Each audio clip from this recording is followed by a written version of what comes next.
Aujourd'hui, sur un coup de tête, nos trois amis se sont décidés à construire une montgolfière avec des morceaux de fil de fer et un sac poubelle. Va-t-elle voler? Bon, tu crois que ça va voler? Ouais, je suis sûr, là on va mettre plein d'alcool à brûler, Ça tu va vois. voler, ouais. De toute façon, il suffit de chauffer et puis ça vole, hein. Mais bien sûr, C'est une montgolfière, hein, après tout. c'est con comme la lune. Vas-y, lance! Ouais! Oh putain, ça brûle les mecs. Oh,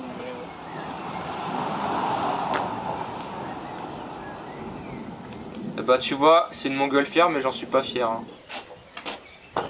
c'est quoi ça? C'était une montgolfière. Attendez, on va faire un sédation sur les montgolfières. Allez, venez. Allez, on y va. Mais c'est quoi un arc-en-ciel? Alors pourquoi il a cette forme circulaire? Allez, on y va.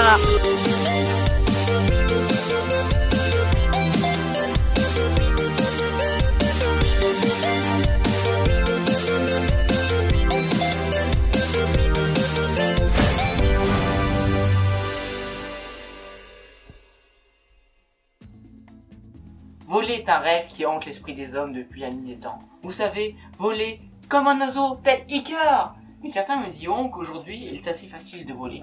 Vous avez déjà pris la montgolfière? Vous savez, toucher le nuage, être porté par l'air. D'ailleurs, les Chinois... C'est à moi de faire l'histoire. Or, les premières montgolfières viennent d'Asie et se nommèrent lanternes célestes. Or, d'après la culture populaire chinoise, elle fut créée au IIIe siècle après Jésus-Christ par Zhuge-Liang, l'un des plus grands tacticiens de l'Empire. Elles furent utilisées pour usage militaire, mais c'est en 1731 que le premier vol aurait été effectué par Furvin Criquenois, un personnage de fiction russe qui aurait inventé la montgolfière avant les frères Montgolfier. Mais il est dit que ce sont les frères Montgolfier qui ont créé la montgolfière. C'est en 1782 que la première montgolfière s'envola. C'est en 1783 que les premiers vols habités réussissent devant le roi Louis XVI et sa cour à Versailles. Oui, mais attention, il ne faut pas confondre les montgolfières avec les dirigeables apparus au milieu du 19e siècle. Vous savez, les dirigeables, c'est les gros ballons gonflés avec un gaz plus léger que l'air, comme l'hélium ou l'hydrogène. Oh. Et du coup, ça marche comment les montgolfières? Les montgolfières fonctionnent sur un principe bien connu de tous. L'air chaud monte et l'air froid descend. C'est la convection. Ce phénomène est très courant en été sur les routes quand il fait très chaud, ou au-dessus de cette flamme très chaude, où on distingue un effet de mirage, car l'air chaud monte à grande vitesse. Mais pourquoi? Pour mieux comprendre, il va falloir s'intéresser au niveau moléculaire de l'air. Tout d'abord, il faut comprendre que la chaleur n'est rien d'autre que le mouvement de molécules à plus ou moins grande vitesse. D'ailleurs, le zéro absolu est le moment où il n'y a plus de mouvement et donc on ne peut pas descendre en dessous de cette température.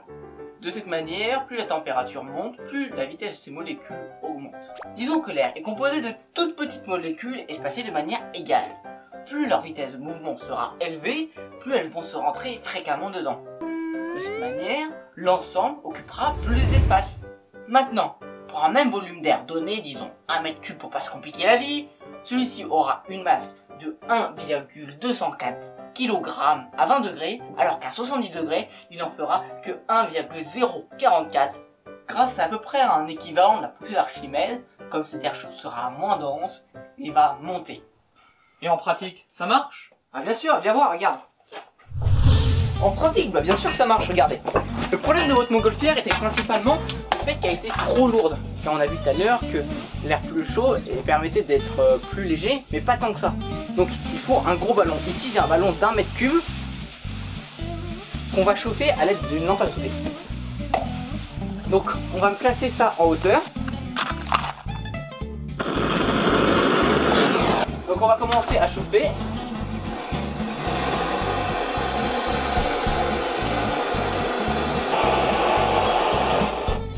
Et là vous allez voir, ça monte tout seul.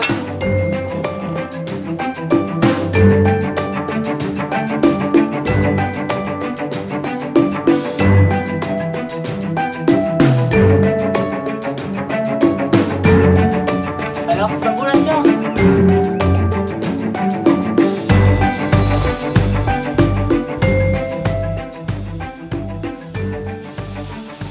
Tout ça parce que l'air chaud est plus léger que l'air froid. Alors vous voyez, ça marche? Finalement, pratique. Bon, moi j'adore ça de toute façon. Voler, je trouve ça magnifique. Vous savez, voler dans les airs, être porté par l'air lui-même, vous vous rendez compte? Être Vraiment, être guidé dans l'atmosphère, je sais pas. Regardez, quand vous prenez l'avion, vous ressentez une sensation étrange. Et ben là, c'est la même chose. On ressent la même chose de faire voler un objet qu'on a fabriqué de nos propres mains. Une montgolfière, c'est encore plus magique, car on est porté par le sang même de la vie. On est porté par l'air. L'air. Vous vous rendez compte? C'est magnifique. Vous vous rendez compte? Pour moi, voler, c'est la vie. Voler, c'est la vie.